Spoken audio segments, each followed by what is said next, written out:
So I'm going to try to quickly cover something that will not be seen so much in the media online, because of course the people who make up the media online are the critics. So I'm going to highlight this because I think it's worth highlighting.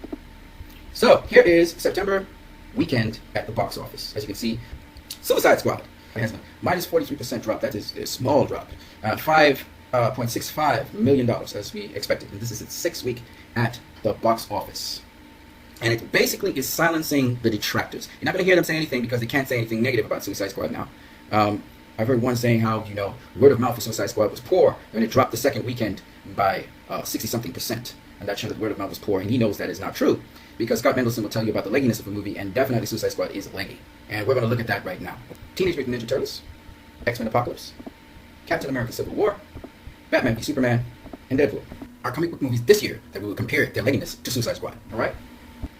I'm going to first of all describe to you what legginess means. Now, I have already done a video on legginess in which I show you from the double-digit millions domestically how long a movie may stay in that state over weekends at the box office. And I use that as a pseudo way of explaining legginess, as well as how long a movie will stay in the box office making over $1 million, because that's where the bulk of the money comes from, domestically. So now we're going to look at legginess in terms of how Scott Mendelson describes it. And legginess basically is the ability of a movie to make twice or more of its opening weekend box office. Okay, twice or more. It's called a 2x multiplier. And what 2x multiplier means is, does my final domestic gross in twice or more of my opening weekend? If it does, then it shows, the more it does that, the more the number is bigger, it shows how leggy that movie is, the leggier it is. The less it is, if it's under 2, that shows that it's top heavy, meaning that the bulk of the money was in the opening weekend. I'm going to use Deadpool as an example to show you a leggy movie, because it was a leggy movie, okay? So let's start off with Deadpool. Deadpool raked in at the box office, domestic that is, $363,070,709. And when you divide that by its domestic opening weekend, which was $132,434,639, you will get a 2x multiplier of 2.74 to 2 decimal places. We'll stick with 2 decimal places, okay? And that is a very good 2x multiplier. That says that this domestic total gross here is 2.74 times bigger than its opening weekend, which means that the monies that it made after its opening weekend were a lot more than its opening weekend. The weekends themselves, we can actually see that pattern happening, okay? So it had 1, 2, 3, 4, 5 double-digit and triple-digit millions. Then after that, it continued 6, 7, 8, 9 weekends, making money over $1 million. So in those 9 weekends, if we look at the accumulated total here, it made $358.4 million. And it only made an extra $5 million throughout the remaining weeks, which was the remaining 9 weeks. So the bulk of its money was made within the first 9 weeks. Okay? But that is substantially longer, and it also shows that this gross here, $152 million that it made, is less than all of this money it made here during this time. But we now know that Deadpool had a 2x multiplier of 2.74, indicating that it is leggy. Because anything above 2 shows that the film is not top heavy. Anything under 2 tells me that its opening weekend made the bulk of the money. Now let's use an example of a top heavy film, Batman v Superman. Now, one thing you need to know is that Deadpool had great critical reviews. And why I say that, it's very important to understand that, is because in its second weekend at the box office, critical reviews do affect how many people go and watch a movie, no matter how good it is. The second weekend drop, okay, this film dropped by 57.4%, which is not bad. Drops between 40% and 70% are bearable, okay? And when you get somewhere in between there, 57.4% for a big budget film like that raked in, like, it started off at $152 million, that's not bad, okay? Another thing that you need to understand, critical reviews do not affect the drop of the film after the second weekend, okay? Now, let me just make this clear, though, that if the media keep on pounding negative things about a film continuously, there's an onslaught, that will also affect the drop of the film. Even though word of mouth also is very important, and it does affect the drop in the film. So with Batman v Superman, there was a lot of hate, the atmosphere of hate, and this film was panned like no other film I've known. It literally is right now 27% on Rotten Tomatoes, okay? That means only 27% of the critics like this film. And boy, did the media and everything just pound this film throughout the weeks when it was being out there. It opened with a massive $166 million, okay? You can see its opening weekend right here. Now, just doing the pseudoscience, it only stayed in double digits and triple digits for only 3 weekends, only, okay? And then it lasted out, however, for 7 weekends. It was able to slightly rebound and to last for 7 weekends. Now, if you last for less than 7 weekends in double digits, because this is where the bulk of the money went. So in 7 weeks, it had made the bulk of its money. It couldn't make any more. And if you look, $327 million, it only made $3 million more to make $330 million here. All right, so let's calculate its 2x multiplier. Remember, Deadpool's 2x multiplier is 2.74, right? For Batman v Superman, we're looking at $330,360,194 divided by its opening weekend, which was 166 million, 7,347. And it has a 2x multiplier of 1.99. So it just does not reach the 2 that it needs to double itself and at least equal. It is still top heavy. Very slightly top heavy, but still top heavy nonetheless. So it made the bulk of its money in its opening weekend. It made less money over the next 12 weeks than it did in its opening weekend. So this is an example of a non-leggy movie. Okay? And they used that to say it was a box office flop. It only made most of its money in the opening weekend. It couldn't sustain it. There was bad word of mouth, so it squashed it. Blah, blah, blah, blah, blah, blah. And the word of mouth was not necessarily the best word of mouth for this movie. It was mixed. So this is an example of a non-leggy blockbuster this year. It made a ton of money, but it wasn't leggy. And that's very important for when we come to a movie like Teenage Mutant Ninja Turtles. The first Teenage Mutant Ninja Turtles movie, it needed $250 million to break even. It did that, and it made $493 million in all. But when you look at the reviews for the movie, the reviews weren't that great. Let's just put it that way. It didn't have a bad drop, actually, but then again, it probably is pretty bad for a movie like this. Okay, because it started at 65 million, it dropped to 28 million. It did stay in double digits for 5 weekends, and then it dropped after that, and it stayed for pretty long too. It stayed for 9 weekends in the millions. And the sequel to that movie actually suffered. It was a box office flop. As you can see, it's 135 million. It was its budget, 270 it needed to make. It only made 244 million. It's a box office flop. And that's because, again, like I said, the movie was received by critics not too well. And this time, the critics really panned this movie. They ripped it. But not as bad as Batman v Superman or Suicide Squad, by the way. But they still ripped it. I think it was like 30% on Rotten Tomatoes. And the movie just never survived its opening weekend. Look at this. It dropped by 59.3%. It only made 14 million, and then it dropped even further. It only had 2 weeks at the box office, and that was it. It was dead. Okay? Dead on arrival. I use Teenage Mutant Ninja Turtles to say the point that we can't include it in this group of movies. X-Men Apocalypse, which is also panned. It was a movie that was panned. If you look at the opening weekends, opened at 65.7 million, okay? Now, it's very important to understand that they had a long weekend, so it made a little bit more money. It dropped by 65.3 million, because X-Men Apocalypse was panned by critics, 44% on Rotten Tomatoes.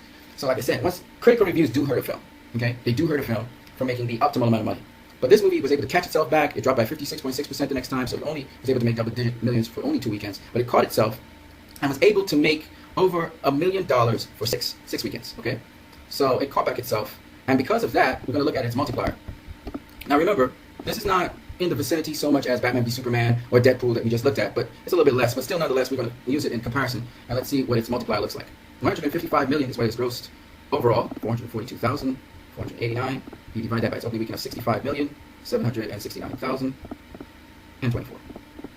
And that multiplier is 2.36. That is very good. That's a rebound after getting trashed by the critics. It managed to bounce back and make a multiplier of 2.36, which is not bad at all. Because of word of mouth, people's talking good about the movie, it was able to rebound and to do a 2x multiplier of 2.36. That's very, very good. You saw what Deadpool's 2x multiplier was, which is 2.74, which is extraordinary. This is second right now to that, and then Batman v Superman is last at the present moment. Let's look at Captain America Civil War, which came before it. Captain America Civil War has made a massive domestic total, probably the biggest domestic gross total for any comic book movie this year, okay? And probably will stay that way unless Star Wars overtakes it, I don't know. But what I do know is, let's look at its 2x multiplier here. So it's made $408,059,143.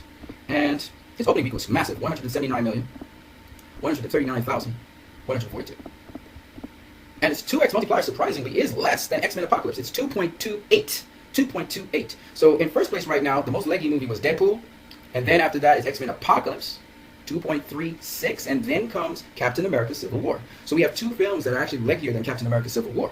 Right? And then last comes Batman v Superman. Now, if we look at the weekend lineup, again, the bulk of the weekends, over $1 million. It's 8 weekends that it did that for. Now, let's look at Suicide Squad. Remember, Suicide Squad comes on the heels, and in a way is a sequel to Batman v Superman, comes on the heels of Batman v Superman, which people said was an atrocious film, blah, blah, blah, blah, blah, blah, right?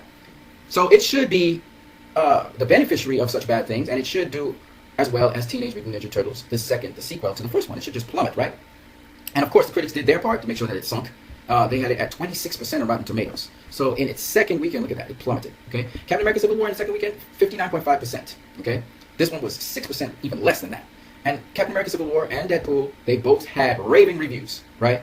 Batman v Superman did not have it, X-Men Apocalypse didn't have it, and Suicide Squad didn't have it. So we were expecting a Teenage Mutant Ninja Turtles result where this movie would collapse and it would actually be a box office flop. That's what you would expect, because the critics panned it, as they panned Batman v Superman. I mean, ruthlessly panned it at that. And it was coming off the heels of what people call the most disappointing movie of the year, Batman v Superman. This is all, I'm putting it in quotation marks, right? So it's supposed to do bad, right? The whole narrative should go that way, right? Nope, didn't happen. In fact, what happened was, after the second weekend drop, the critics did their part. Word of mouth made it catch back better than X-Men Apocalypse. Minus 52.1% drop. Look at that. Look at that. Isn't that crazy? And then after that, it had a minus 41.3% drop. Look at that. Isn't that amazing? And then it had a rise of 3.6% in its fifth weekend. And now it's dropped, they're estimating 43% in its sixth weekend. So let's look at what its 2x multiplier is, right? So its 2x multiplier is going to be 307,407,853 divided by its opening weekend, which was 133,682,248. And this is going to really shock everybody. Its 2x multiplier is 2.30 basically. It's 2.30. It is right now on the heels of X-Men Apocalypse. It is the third leggiest comic book movie for the year. It is leggier than Captain America Civil War, which got all the great reviews and rave reviews and all of that. It's leggier than that. Remember, Captain America Civil War is 2.28. This is 2.30. May be leggier than X-Men Apocalypse when all is said and done. Isn't that crazy? It may become the second leggiest movie for this year after Deadpool. This is how wrong the critics and the media are about this film. It went 1, 2, 3, 4, 5 weekends in double digits. Six weekends, it's still above $1 million in gross. Right? Way above $1 million in gross. It's falling at a very respectable rate. X-Men Apocalypse is actually doing worse than it. So Suicide Squad is that kind of movie that, as much as the critics did their best to make sure that movie sunk like Teenage Mutant Ninja Turtles sunk this year, Suicide Squad has defied the odds. Here's another amazing thing. If you look at the grosses, Suicide Squad was never expected to make $700 million by the critics. In fact, it was supposed to be dead on arrival. One critic said, dead on arrival. You know, these critics gave the worst reviews they possibly could to sink this film. Another critic straight up said, don't go see this movie. Go rent it on Blu-ray. You're not supposed to do that. That's unethical. And in spite of all of that, and in spite of the negative media still on this movie, all right, this movie is about to break $700 million at the end of this weekend. It's going to break $700 million. This movie, after all is said and done, even if it's $400 million that they put out for this movie, it's going to make $300 million profit. Even if you go beyond what it should be, because I'm telling you now, this movie didn't cost overall, with advertising and everything, it didn't even touch $350 million. This movie was sold off of characters no one had seen on the big screen before. Kind of like Deadpool. And what's amazing is, but Deadpool had his fan base. Suicide Squad didn't have a fan base. This is a movie without a fan base. People are now becoming fans of the Suicide Squad. And I'm talking about Marvel fans, I'm talking about DC fans, I'm talking about fans of Transformers. A lot of people gave glowing reviews about this film, so that even if the critics wanted to destroy this film, it wasn't going to happen because people went to see it. It's because of the good word of mouth this film recovered so rapidly. That's why it's lasted that long. In fact, the only DCEU film that has longer legs than this film is Man of Steel. Man of Steel, I believe, its 2x multiplier is 2.42, I think. So to imagine that the biggest box office gross this year so far, Captain America Civil War, had shorter legs than Suicide Squad. We're looking at 5 movies here. Out of those 5 movies, Suicide Squad is in number 3 spot. Civil War is at number 4, and Batman v Superman is at number 5. It fits right in the middle, and it may overtake X-Men Apocalypse and become the second leggiest comic book movie for this year. You guys have a good one.